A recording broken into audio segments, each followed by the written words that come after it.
Well, it is an exciting day for Paralives. Early access for Paralives was delayed, but the team posted a 45-minute stream of live/live mode. What gameplay features look promising, and honestly, what are some things that need some work? Something that was really exciting is they said they're going to keep us updated and they want to post pretty frequently. And even though they only showed one part of the town, we are going to see more in the future. They also did say they want feedback, so it's good to praise the game and not get over the top on criticism. However, at the same time, constructive critique is also needed. Now that out of the way, I will say the stream went pretty smoothly and they did a good job presenting the game in my opinion. I feel like it was presented in a fairly engaging way. While not over the top exciting, I will admit, it was done in a good organized fashion and it did show us some core features. They started off with the paramaker. Now they didn't actually spend very much time in the paramaker, and I didn't mind this because this was not the focus of the stream. And after all, we have seen the paramaker features quite a bit. But they did show off the core components, which is the personality system. Now the personality system reminds me a lot of The Sims 2, but with some added dynamics. With the personality system, you get 7 points to spend, and this is across physique, mind, creativity, and charisma. You also get a warning if you do not put a point in one of the categories. In addition, there's a vibe. Now the vibe includes overjoyed, gloomy, energetic, serious, and also jester. The community manager did mention that jester was their favorite. If a jester vibe, you like to make other parafolk laugh, and you also like whimsy. I will say I probably wouldn't have picked overjoyed because it's the most boring in my opinion. In terms of social perks, you can like being alone, making friends, romantic relationships, or good at everything. With talents, there's good at nothing, which is highly relatable, just like me, and jack of all trades, music, tech, food, and art. And finally, there is lifestyle. I love that within lifestyle, you can click if you are vegetarian. This way, it's not taking up a trait slot and it's not a core component of your personality. You also have little nuances like sleeping habits. For sleeping habits, you can be an early bird, you can be normal, or you can be a night owl. There's also cleaning on a scale. How clean your parafolk can range from normal to sloppy to neat. And what's also great about the cleaning aspect is if your parafolk is neat, they will be purposely pursuing things like dental hygiene, brushing their teeth, and also they will wash their hands after using the toilet. Again, while I'm not saying these are going to make a dramatic impact, it's these little details that can make a difference over time. I personally feel we need to see a lot more of the personalities come out because I don't feel we saw that too much in the stream. Nonetheless, the system itself does have a good foundation, and I feel like it does have some promise to develop in the future. Now, you do have basic needs. Those include hunger, sleep, bathroom, and hygiene. There's also emotional states. Now, you know, I am burned by Sims 4, and that's why I'm always wary of emotional states, but I do understand this is a new game and it could be really great. With emotional states, it does impact quite a few things. When we first dropped into this, the parafolk was feeling inspired just by moving in, which I think does make sense. One concern I have is that once are influenced by emotional states, and I just hope that the emotions don't take over other things. Now, the personality experience points can be fulfilled by fulfilling ones. As you accomplish ones, you get more personality experience points. In addition, there's a goals list. Now, for general goals, you get just basic goals at the start. You might want to find a job, cook a meal, and these are just generic things, but I do think they make sense for starting a game. However, as you go about the world, you will get more goals. These goals can also include making donations, collecting gems, and buying something. In addition, it also wanted you to make acquaintances. Again, I feel like these goals weren't very particular to the parafolk. However, they do seem to make sense for when you're starting your game. The newspaper feature is really cute. Call me old school, but I love newspapers. And the newspaper gives you a list of activities to do if you choose, and even coupons. Some of the newspaper headlines are kind of silly, but I feel like they fit the whimsy of the game.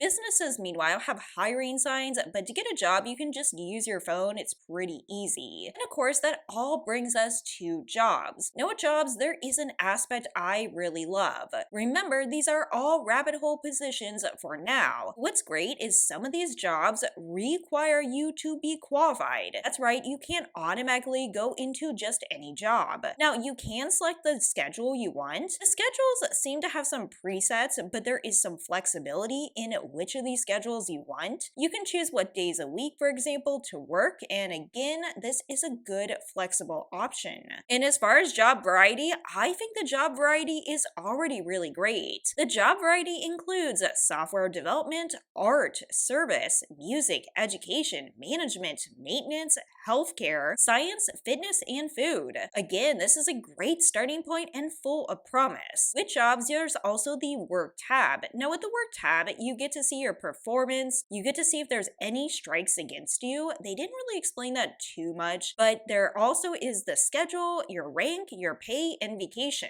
As you progress, you can also upgrade in your job. Something that's really interesting is you can choose your own upgrades. For example, you can upgrade to a higher rank, but there are other perks too. One even potentially could have some downsides. Overall, I feel like this is a good system, and this is not where my critique comes in. And in fact, a lot goes right also when you're at home. There were a few glitches. Overall, I feel like the game runs pretty smoothly. Yes, there are some awkward animations, and paras go through other paras occasionally, but I was feeling pretty good as we got into the home gameplay. Now with this case, the para immediately decided to go to the laptop, and they wanted to work on their skills for work, which I feel like makes sense. They did say you can speed the game up 5 or 15 times. They chose the highest speed. It was pretty easy to program level up, but I guess that makes sense for the first level. I do feel like this game seems a little bit on the easier and cozier side, but I also feel like we didn't see enough to fully determine that. Now, also at home, you can cook meals, of course. Cooking seems pretty basic, but it works pretty well. At the base level, you have just a few recipes. There's a veggie burger, frozen pizza, peanut butter toast, and what's really great is it actually worked. The animations are not revolutionary, but they are decent. They even checked on the stove to see if it's done. And get this, they actually sat at the table. That's right, they sat at the table to eat. So overall, I was pretty pleased with that. Now, I will say about leveling up and perks, one thing about perks is I feel like they are a little bit too much. For example, with one perk, you can have music take away any bad emotions. Once again, I'm not saying this is a bad thing, but I do feel like right now the game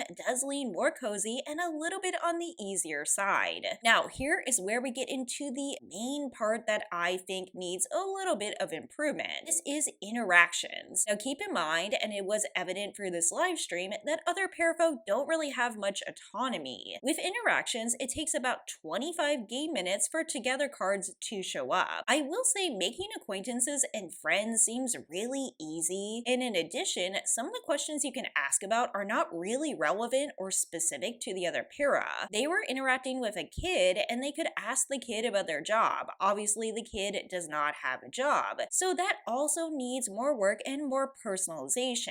You also have to initiate all these interactions. There are paras walking around, but they pretty much just walk past you, and in fact, they can walk right through you. So overall, I'm not too surprised about these aspects. Now, you can also have a chance at an instant friend. The instant friend interaction is interesting. I personally don't feel the need for it. There is a percent chance based on how well you know someone, and of course it can fail. You can do things in a group, which is excellent. It does work. You can get them to go to a shop with you. However, on the downside, again, they're not really doing anything themselves. They're just simply following you. So while all this does work, and that's excellent, and there's a good foundation, there's not very much in the way of more autonomy for other townies. Now, they did show us two different shops. One of the shops they showed us was a plant shop. I like the plant shop. It's very cute, but when you buy a plant, it is just a swiping interaction. I would love to see the swiping interaction replaced and something more for the purchasing. Also,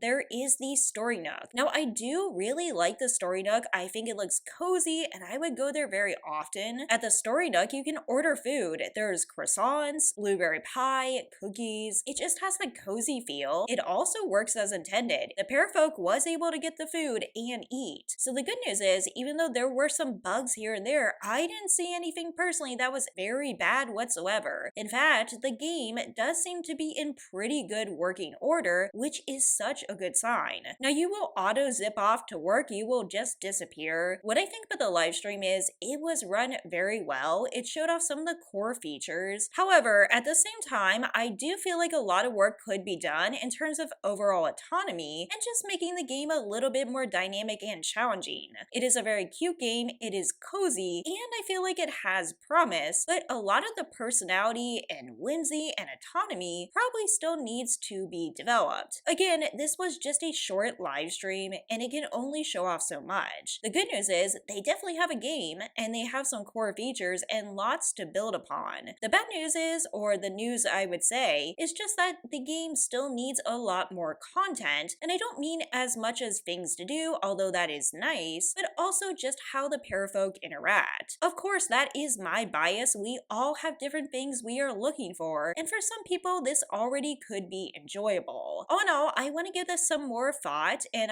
like I said, I will continue to cover Paralives because I still hope it turns out well. Let me know what you think about all this in the comments below. Thanks so much for watching, take care, and I'll see you in the next video.